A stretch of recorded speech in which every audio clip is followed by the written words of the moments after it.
Shalom teman-teman yang luar biasa, jumpa kembali dalam program Pemuritan Youth bersama saya Gracia Stefani Daniela Putri atau teman-teman bisa panggil aku Cia, dan di sebelah kanan saya ada. Halo semuanya, aku Noella Expraya, teman-teman semua bisa panggil aku Aya. Dan juga di sebelah kiri saya ada. Halo, saya Kak Wit, saya mentor youth di PPA Budak Payung. Hari ini kita akan belajar bersama tentang Berani Berkata Jujur. Nah, karena sesuai dengan tema kita pada hari ini yaitu berani berkata jujur, aku mau tanya dulu nih buat ke Aya dan juga Kak Wit. Satu kata tentang jujur. Aku mau tanya ke Kak Wit dulu deh. Kalau menurut Kak Wit satu kata, tidak bohong. Kalau menurut Aya, jujur itu adalah tulus. Nah, kalau menurutku sendiri nih ya teman-teman, jujur adalah benar. Karena tadi kita udah tentang satu kata tentang jujur, aku mau tanya satu kalimat Kak tentang jujur. Ya, kalau satu kalimat itu berarti agak panjang ya. Kalau menurut Kak Wit, tetap ada kata tidak berbohong, lurus hatinya, dan berkata apa adanya. Kalau menurut Aya gimana? Kalau menurut aku sendiri, jujur itu tidak curang. Jadi kita melakukan kebenaran dan harus sportif kepada diri kita sendiri. Gitu. Kalau menurutku sendiri ya teman-teman, jujur adalah tulus ikhlas, tidak munafik atau bermuka dua. Jadi kalau kita punya teman dan teman itu salah, kita harus ngomong di depannya, jangan diomongin di belakang. Itu nggak boleh ya teman-teman. Ya, jangan sampai benar. itu terjadi sama kalian, oke? Nah, kalau boleh disimpulkan nih ya, jujur berarti sikap moral yang sejati yang berasal dari hati yang bersih dan diterapkan dalam tutur kata dan perbuatan kita dalam kehidupan sehari-hari. Benar banget. Jadi seringkali juga kita ditawarkan tuh tentang cara yang mudah untuk mencapai suatu tujuan, termasuk dengan memanipulasi dan menurunkan standar kebenaran sehingga muncullah ketidakjujuran itu. Nah, jadi kita tuh harus menyiapkan diri kita dengan tidak melakukan kecurangan, kita dengan melakukan sebuah kebaikan di dalam diri kita sendiri, kita bisa memotivasi diri kita sendiri untuk kita selalu berkata jujur dan tidak memanipulasi diri kita sehingga ketidakjujuran itu tidak terjadi di dalam hidup kita. Ya, benar. Nah, sekarang kita tentunya kalian apalagi ya sebagai anak-anak sekolah atau di lingkungan PPA atau di lingkungan rumah, banyak pengalaman-pengalaman yang pernah kita alami. Sekarang kita akan berbagi pengalaman ya. Siapa tahu ini tetap memberkati teman-teman yang ada di atau yang menyaksikan acara ini. Dimulai dari siapa dulu nih Kak Wit?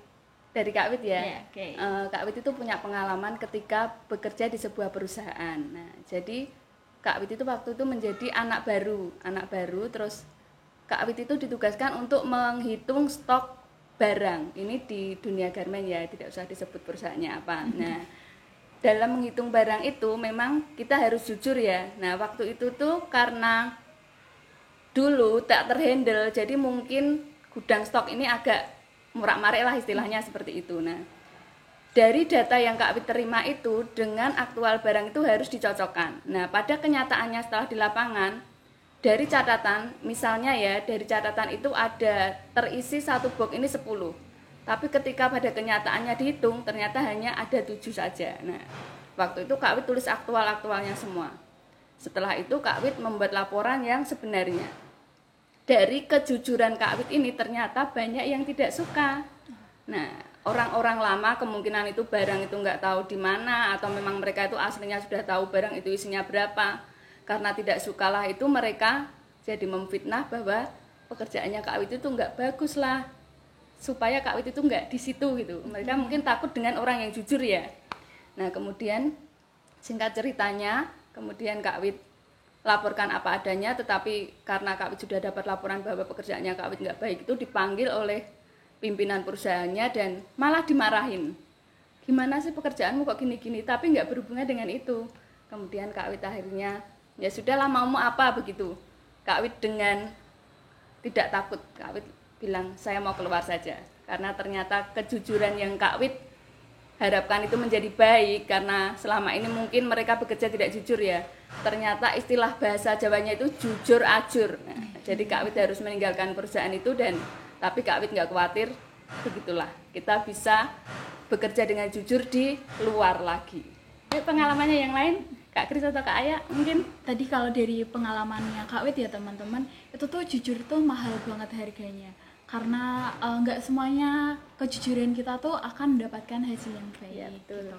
Itu yang bisa dari pengalaman Kak Wit. Nah, kalau aku sendiri ya teman-teman, aku pernah nih ada ulangan sosiologi. Nah, jadi sehari sebelumnya itu aku udah belajar teman-teman, karena udah tahu materinya tuh yang bakal keluar apa aja. Jadi aku belajar, aku menghafal, aku nulis rangkuman juga. Nah, pagi harinya saat ulangan itu ternyata dibagi sesi teman-teman, jadi 2 sesi, dan kebetulan aku dapat di sesi yang pertama. Nah, yang di sesi pertama ini aku ngerjain semuanya, dan puji Tuhan tuh selama mengerjakan aku bisa, dan kayak oh ya ini yang aku pelajarin kemarin.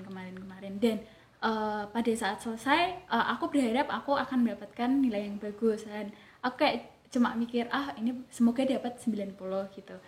Nah, setelah itu ada nih temanku yang bilang kayak gini, di sesi 2 itu udah dapat bocoran soalnya gitu kan. Terus aku kayak merasa tidak adil juga, karena yang sesi pertama tuh nggak pure belajar sendiri gitu tanpa ada bantuan apa-apa. Kenapa yang di sesi 2 dapat bocoran itu, tapi aku berusaha kayak ya Tuhan, tapi aku sudah belajar dengan kemampuanku, dengan bantuan Tuhan Yesus, jadi semoga nilaiku bagus. Dan pada saat dibagikan hasilnya, puji Tuhan aku dapat nilai 100 teman-teman. Nah, aku kayak bangga banget gitu, karena aku belajar dengan kemampuanku sendiri, nggak curang kayak teman-teman yang lain gitu. Dan teman-temanku yang dapat bocoran soal itu nilainya ya boleh dikatakan di bawahku gitu, tapi aku tetap menyemangati mereka untuk ikut remedi gitu. Kak Aya mungkin pengalamannya lebih dari Kak Grace. Selanjutnya untuk aku sendiri ini sih lebih ke tidak jujuran yang aku kerjakan, karena aku kayak nggak ingkar janji sama diri aku sendiri gitu. Jadi sebenarnya kan sama hampir ceritanya sama Kak Grace tentang ulangan. Jadi di situ tuh aku udah kayak berjanji sama diri aku sendiri kalau aku itu harus berusaha semampu diri aku. Nah, tapi saat kita hari H-2 mau mengerjakan ulangan, di situ ulangan matematika, kelas kami tuh dapat bocoran dari kelas lain. Nah, jadi sehingga tuh kayak kan bocoran soal, sehingga aku kayak wah lumayan bocoran soal, jadi aku dari soal-soal itu tuh bisa mempelajari dulu gitu. Padahal di sisi lain tuh aku udah janji kalau misalnya aku mau belajar sesuai apa yang udah diajarkan ke guru aku sendiri gitu.